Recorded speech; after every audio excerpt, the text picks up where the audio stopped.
Hey, hi there! Welcome back to the Pixie Art Show. Today I'm drawing and talking about my absolute obsession, Sailor Moon. Before I start though, I do have to mention a quick little thing about the video. It's taken me a long time to get this one out, mostly because, well, I had a couple of wicked hectic weeks at work. Mostly I ended up having to work a couple of 12-hour shifts here and there. I had this video almost entirely edited. It was done, ready to go. I just had to record the audio, and then I lost all the editing progress I had. I had to go back and re-edit 4 or 5 hours worth of footage down to 25 minutes again. Thank you, computer. That was devastating. But here we are. We're back. It's working again. We're all good. So what can I say about the anime that started my love for basically all anime? There is so much. It's gonna be tough to keep it to 25 minutes.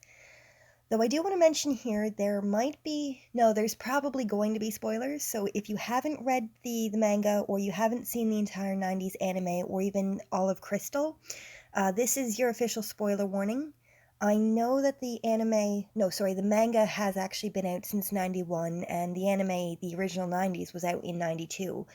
But I actually only just finished the manga for the first time myself just recently. So, not everybody gets the time or has the time to actually sit down and watch all of it or read all of it. So, spoilers just in case. Also, I will be using the original Japanese names. I do have a lot of nostalgia for the DIC dub, but they took so much out of the story to censor it, and I'm not about that. That was just awful. I mean, don't even get me started on Michiru and Haruka being cousins. Who did they think they were kidding with that? And I mean, the ending of the first season. I finally watched the sub as a teenager and had absolutely no clue that the scouts all died. It was completely cut from the first dub. I mean, did they think we couldn't handle it? We watched Mufasa get straight up murdered in Lion King, but no, it was too much in Sailor Moon. Too much for us. So now, when I watch the show, I actually tend to watch the redub done by Viz. I do watch the subs sometimes, but I tend to do other things like draw or embroider or other sorts of creative type things while I watch TV. So reading the subs can be difficult if you're multitasking. I know a lot of people hate the new dub, but I think they did a great job with it. But I mean, if it's not for you, then that's fine. You don't have to like what other people like. Just, don't be garbage to people who like it. I've seen too many people being toxic to other people because someone prefers the 90s dub or the Viz dub, and then others who get angry when you watch dub instead of sub. There's been far too many arguments about it, and it shouldn't really matter. If you're not hurting anyone, then your preferences shouldn't matter. It's whatever you want to do, whatever you prefer. It's ridiculous how crazy it can get. So back to the star of the show. Everyone's favorite, clumsy, crybaby, reluctant heroine who wants nothing more than to eat, sleep, and play video games. Hashtag so relatable. Usagi Tsukino, Sailor Moon, Princess Serenity. Usagi's actually always been my absolute favorite character from the show, followed closely by Makoto. I adore Sailor Jupiter. Though I do love all of the scouts fairly equally. Every one of them is incredible and amazing. Sailor Mars she's been one of my least favorites, but even Sailor Mars is I can't hate her. I can't dislike her. She is sassy and fantastic. Even if a little bit mean and kind of a bully. There is one character I, for the most part, have always actually kind of hated, and that's Chibiusa, or Rini, if you watch the original dub. That pink-haired terror has always been the bane of my Sailor Moon experience. She could be such a brat, and her crush on Mamoru was more than a little creepy. Like, he's your father. Even more so when she became Black Lady and Tuxedo Mask gets brainwashed. Again, like, child, I get it. He's cute. But he's your daddy. If you get with him, you can't exist. Like, can someone explain time travel shenanigans to her? Have her watch Back to the Future. It was out in the 80s. She's from the 30th century. I'm sure it was available at the time. Make her watch it. Now, Chibiusa does mature quite a bit in the manga, and I really do like her character more after having read it.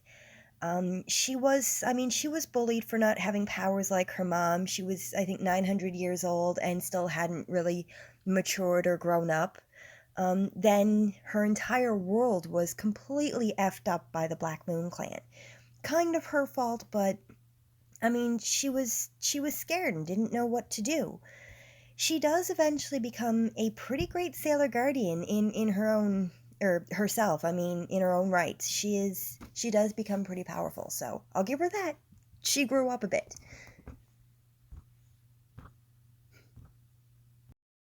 Speaking of time travel shenanigans, shall we talk about the royal jerk that King Endymion kind of was to his past self? He really felt the need to test Mamoru's love for Usagi by sending him fake visions of Usagi dying and the world ending? I'm sorry, what? No, bye. You married her, had a kid together, and you both rule Crystal Tokyo. Obviously, you and your past self love her. The Black Moon Clan didn't even have to do anything. King Douche over here almost ruined everything all on his own with that stunt.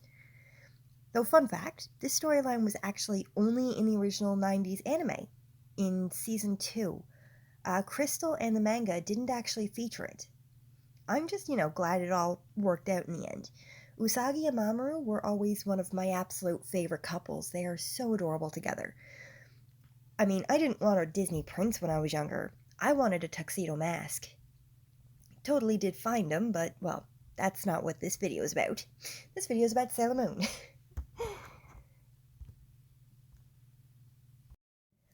One of the most incredible aspects of Usagi's personality to me was always her ability to make friends with pretty much everyone she meets.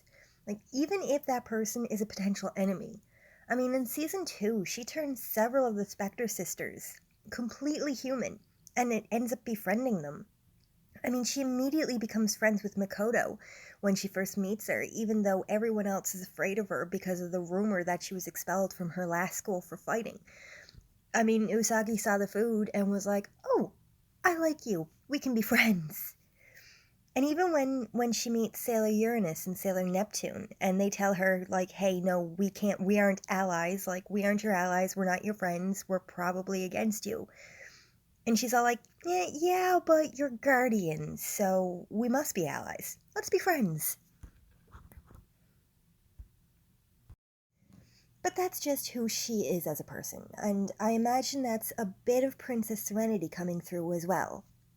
On the topic of Princess Serenity, I definitely have to talk about how funny to me the season 1 storyline about the princess is. Luna's main mission is to find the Moon Princess and the legendary Silver Crystal.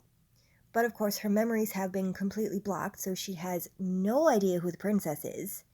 She knows who Sailor Moon is, though, and she has all the tools like the Moon Stick, which, of course, can't be used by anybody who isn't a member of the Moon royal family. But gee, I wonder who could possibly be the Moon Princess.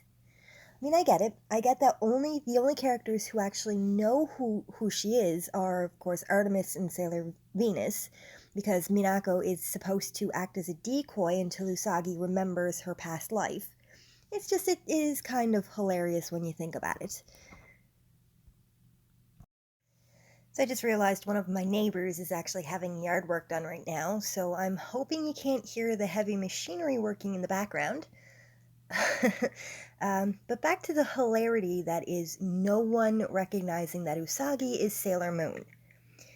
In the manga, she does wear a mask for like a brief second, then she just completely ditches it and you never see it again.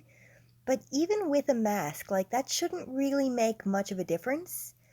She is one of the only characters in the entire show who wears her hair in that style with the two buns and the pigtails. I mean, she's even wearing it when she's asleep, which, newsflash, is super painful. I've done it before. Would not recommend. Though one of my favorite parts of season 1 is actually when she transforms in front of Mamoru for the first time. Now, in the manga and in Crystal, he actually figures it out fairly early on his own. But in season 1 of the 90s anime, when they get trapped in this radio or TV station on their way to fight the Dark Kingdom the first time, Usagi realizes, of course, that she's going to have to expose herself as Sailor Moon in order to keep the both of them safe. And just watching Mamoru's face, and I swear if you listen closely, you can hear his brain sort of restart, like... it's so great. Usagi's reaction to Mamoru being Tuxedo Mask is also pretty fantastic too. I mean, this guy she's hated for 30 odd episodes. Every time they see each other, they've fought and argued. I mean, he also just so happens to be the man that she's madly in love with. I mean, it's great. I love it. It's fantastic. And then, of course, 2 seconds later, in like that exact same episode, Mamoru gets kidnapped for the first time. I really do enjoy that he was pretty much made to be like the damsel in distress type of character. And yes, I mean, Sailor Moon isn't always exactly down to be the hero, and even as Sailor Moon, she tends to trip up over herself or cry a lot. But I mean, same. And she does grow to be quite a strong and capable fighter, very, very capable of taking care of herself and others. Meanwhile, you've got Tuxedo Mask over here, all being all, I tossed a rose, my work here is done, my dudes. Peace out. I love to make fun of him, but he is still a pretty great character. Something pretty neat that I just thought of, and I didn't actually know about it when I was first planning this video, but this is being posted pretty close to Netflix getting the new Sailor Moon movie in June. If you don't know, Sailor Moon Eternal is going to basically be the 4th season of Crystal. It covers the Dead Moon Circus arc, and of course the Dead Moon Circus is led by Queen Helenia. I think I pronounced that right. Please don't come for me if I didn't. This is also the introduction of Helios, the Pegasus, in the manga, and the Amazon Quartet, and when the Guardians get their power-ups to be the super versions of themselves, like Super Sailor Mercury, Super Sailor Venus, stuff like that. I cannot wait for June 3rd.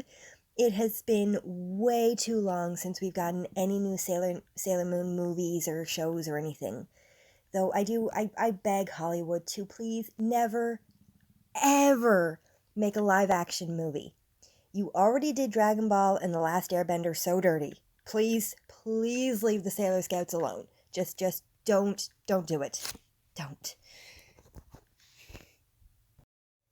Now, getting slightly off the topic of the story, I kind of want to talk about how appallingly difficult it is to find Sailor Moon merchandise. I've gotten fairly lucky with my local nerd shops and EB Games, but it's still near impossible to find stuff in stores. It doesn't seem to be as popular anymore, which is kind of sad. I mean, yeah, I can shop online, and I often do. But I mean, there's nothing quite like finding a cute figure or a shirt in a store where you live. And I mean, waiting 2 to 3 weeks or longer for your package to come in gets kind of tiring after a while, and you're just like, I want it here yesterday. Why isn't it here yet? Dragon Ball stuff, however, is everywhere. And I know this mostly because my boyfriend is obsessed with Dragon Ball. Like, my obsession with Sailor Moon is his obsession with Dragon Ball. He has more Dragon Ball figures and pops than we actually have space for. It's kind of insane. But I mean, that's okay. I have been growing my collection slowly, but it's fairly impressive, if a tad out of hand. I might have a slight problem, but whatever. That does remind me, though, that I do have to make an Eternal Sailor Moon cosplay. I love making and wearing cosplays, but I've only actually done Usagi's school uniform so far. Um, so I definitely have to make some actual Sailor Moon costumes. Now, her Eternal form is one of my favorites, so it will most likely be the one that I make first. If anyone's interested, when I do finally get around to making it, I could potentially record the process and make a video of it for this channel. Something to keep in mind. Let me know down in the comments what you think. I do remember when I was a kid, though, and I wanted so badly to be Sailor Moon for Halloween, but I wasn't allowed to because the skirt was too short. I mean, not like I wasn't going to be wearing a snowsuit under it anyway, but you know, whatever. And yes, snowsuit under my Halloween costumes. It gets wicked cold here where I live. Like, we've got snow on the ground mid-October. It's just ridiculous. But yeah, I have always been a huge fan of Sailor Moon. I mean, I will forever be grateful to Naoko Takeuchi for giving the world one of the greatest mangas and anime of all time. At least in my opinion.